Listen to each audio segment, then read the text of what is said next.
Hello, everybody. Welcome back to the new year here. And just hope everybody had a happy new year and happy holidays and all that. And so again, welcome back.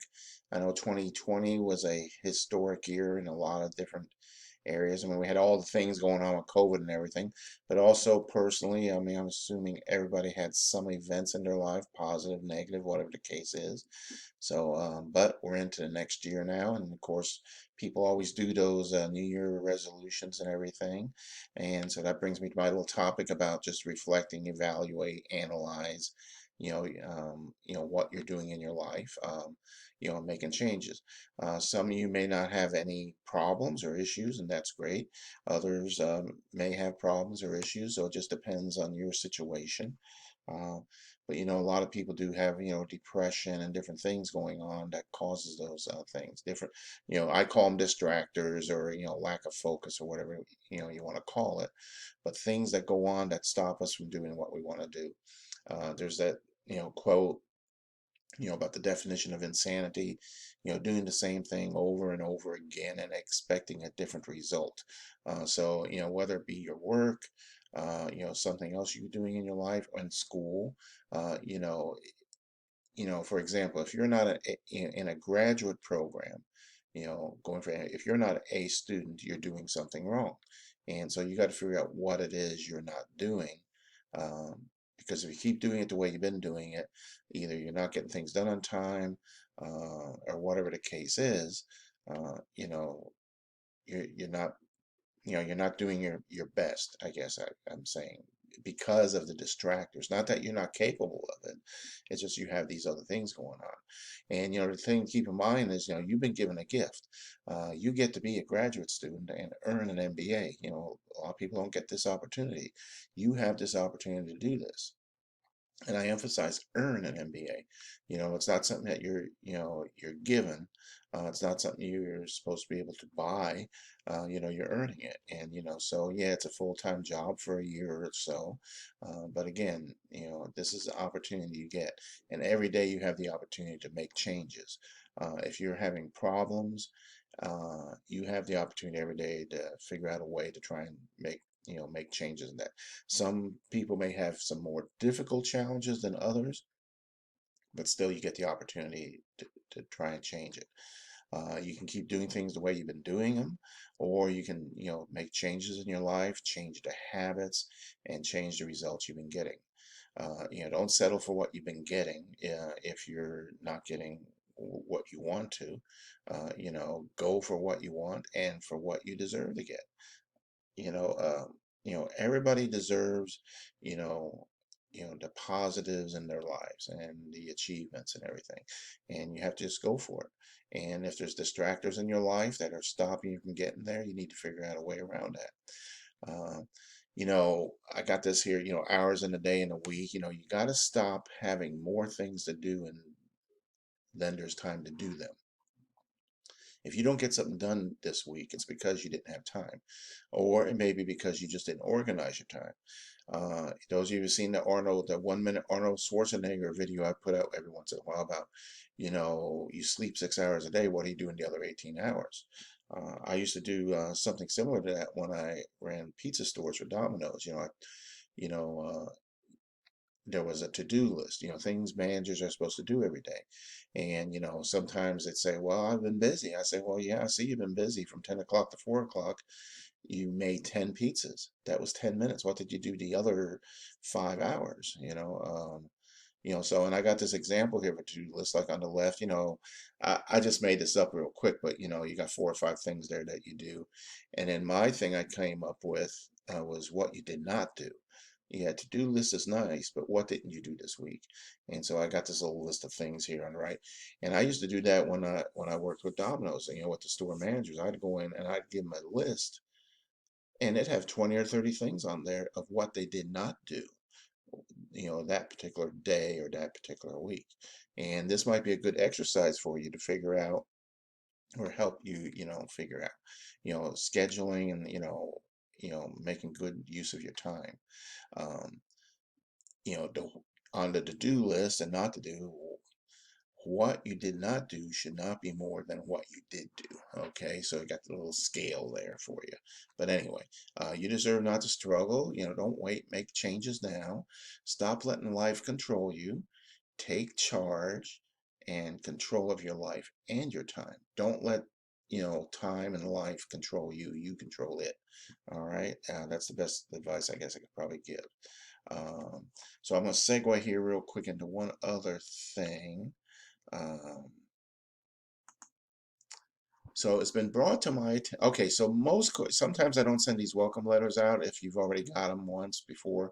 I'm sending them out again this time, and whether or not anybody actually reads them, but and that's too big. But anyway, so I just wanted to go over policy because it's been brought to my attention that I might be too nice of an instructor, and so I just wanted to go over real quick so there's no surprises because I am kind of lenient and you get in touch with me, I can't, I make exceptions sometimes, but it's been brought to my attention I'm making too many exceptions. Um, so one of the things is as a graduate student, this is the full, you're, I guess you could say you're a big boy, big girl now, type scenario. But one of the things is it's an expectation. So I'm reading this one right here. Graduate level student, regardless of campus or online, expectation and policy that assignments are submitted on time. Late assignments are not accepted. Um, Exceptions for extenuating circumstances may be granted, but are not limited to things like, hey, you're in the hospital, or someone passed away, or whatever the case is. But things like vacation or work commitments are not excuses. And like I say, I'm guilty of not enforcing this. And I know when schools I went to, hey, that was the policy too. I mean, it ain't like, it's something we're making up.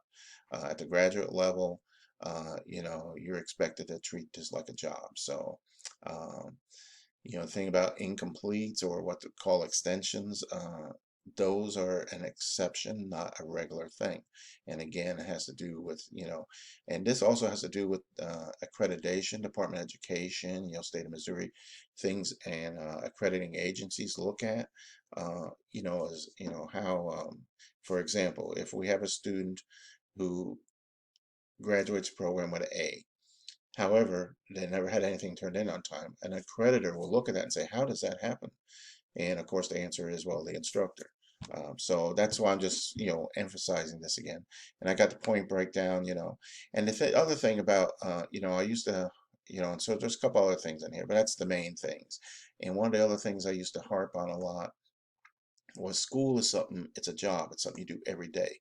It's not something extra. If like you got a discussion due on Wednesday, that means you spent Monday, Tuesday, Wednesday reading the chapters. You don't wait till Sunday to read the chapters, but yet you're doing a discussion on Wednesday. So there's a lot that goes in there. This is something you're supposed to be doing every day. Whether it's a half hour, you're putting that 10 to 20 hours a week. Um, I'm just kind of reviewing here what the expectation is and what you should be doing, which brought me up, which is how I came up with the topic about figuring out what you're doing wrong, um, and scheduling your day, scheduling your week, and, going for, doing the best you can. All right. Okay. So there I will end. All right, everybody. Welcome to the next course here. This one, MBA555, which is, investment management. And it's similar to the other courses. You'll have your discussion every week, so just keep doing what you're doing. You'll have an assignment, which is basically a chapter review, just doing a review. So that's pretty much the same. You got you got chapters each week. Now the first week you'll have like 5 chapters. Dealing with investment settings, the allocations, global, investing in global markets, securities, and markets, and also security indexes. So, but the thing different about this course, I mean, like I say, you got the discussion, you got the assignment, and the quiz every week. You also have to pick your final project. All right. So this course has a project, and it has what we call a game. Okay. So you need to. So it's basically this link here will take you to Market Watch. Read the instructions in because you have to set up a free account here to participate in this game. And so once you get in there, it's an investment game. All right. So back over to here, you're basically playing the role of a portfolio manager, and you have a client that's going to give you, right down here in the middle, they're going to give you $100,000 to invest. All right, so this is where it comes in. You got some rules here, but basically you just have to invest. You got all the different parameters. You got some different things down here. Basically, by the time you're done, you have to do, you have to do like a 3-4 page paper explaining what you did. But just go, make sure you read through all of this a couple times so it makes sense to you. Okay. Uh, you also need to do a full, for week 1, you're going to do that philosophy statement. All right. So that's where this comes in here. Week initial submission. Okay. So it gives you the whole here, but this yellow part here is what you have to do for week 1. All right, and then each week, all right, you're gonna just do your chapter review, and there's not anything you're gonna really be saying about the game. The game is something you have to be doing every week, and then week 5 you'll have your project, which is reviewing what you did in the game. Now it's important that you are doing something every week, and that you can't just get up in week 4 or 5 and start investing, because this is part of the assignment. Is you're investing for somebody, you're managing your portfolio, you're buying and selling. All right, so just make sure you read over this, understand it. If you got questions, let me know. But I'll tell you right, if you're not investing starting in week 1, you won't pass the final, because you won't have the material for week 1. You can't go back and go back in time, I guess is what I'm saying here. So if you do have any questions, you'll get an email inviting you to the game, and so you have to set up your own account, which is free, and then you got the password right here for the game. You got the link to get there. So that should pretty much get you in there. Okay, and then just kind of play with it. Now I will tell you, you won't break anything. All right. If you're not making money, that's okay. The purpose of the game is to learn how to navigate how it all works. Okay, how investing works. All right. So with that, otherwise, I will let you go. I'll give you my little test question here. Um, So now it's, depending how long you've been with me, you've been hearing me talk about, 7-year-old, 3-year-old. Now it's 8-year-old, 4-year-old. So let me know what they're doing or what they're watching there, or you can also tell me about this one. So, or you can tell me about both. Either way. But with that, I'll let you go. Have a great week. If you need anything, as always, 7 days a week. So, and most of you, I think, are in 2 courses. So, just, oh, whatchamacallit, keep up, and that'll do it. Take care, everybody.